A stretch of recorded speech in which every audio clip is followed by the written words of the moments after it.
Good morning mga ka-asenso. Ito na po ang ating piglets. Nasa 24 days old na po ito. Natuturo po tayo na magpakain po sa kanila. Sa batch po na ito mga ka-asenso, medyo late silang matutong kumain dahil nga dinaanan po ito ng bagyo. Ang dahilan kung bakit late sila kumain, ano po ba ang naging disadvantage ng bagyo sa mga piglets na ito? Ang lalaki na po nila sa edad nila na 24 days old. Pero hindi pa po sila ganun kalakas kumain. Bumili na po ako ng 5 kilos na booster feeds at saka 2 kilo na rin po ng ganito nabili ko at saka 5 kilo ng tingi. So 7 kilos na po yung nabili ko. Bali 2 kilos pa lang po naubos nila sa edad na ito. Hindi po katulad ng mga naunang batch.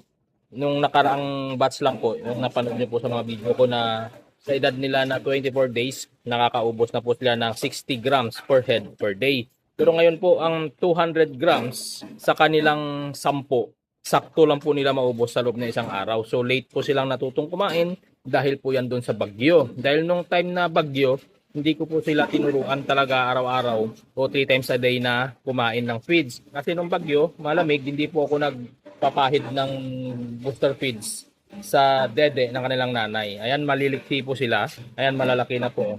Pero kumakain po yan sila pa isa-isa. Ayan po. Hindi po katulad na makikita ninyo na sabay-sabay silang kumakain.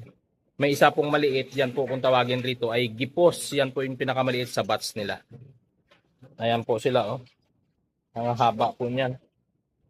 Ang pakain po natin dyan ay Early Win Immunobooster. Gawa po yan ng Pigrulac. Ayan po. Pigrulac Early Win Immunobooster. Advanced Piglet Nutrition na po yan.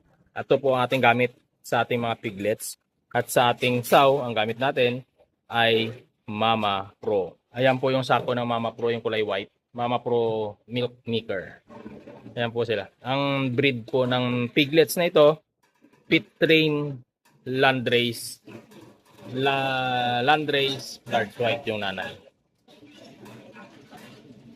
Ayan po, medyo nagagalit na siya sa mga piglets niya kasi ang kukulit.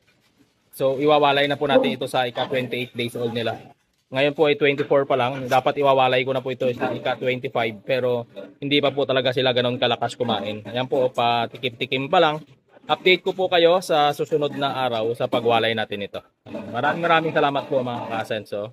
Sa magtatanong kung ano po yung pagkain natin sa ating mga piglets, Early Win Immunobooster po. Gawa po yan ng Pigrulac. Yan, hanggang dito na lang po. Maraming salamat.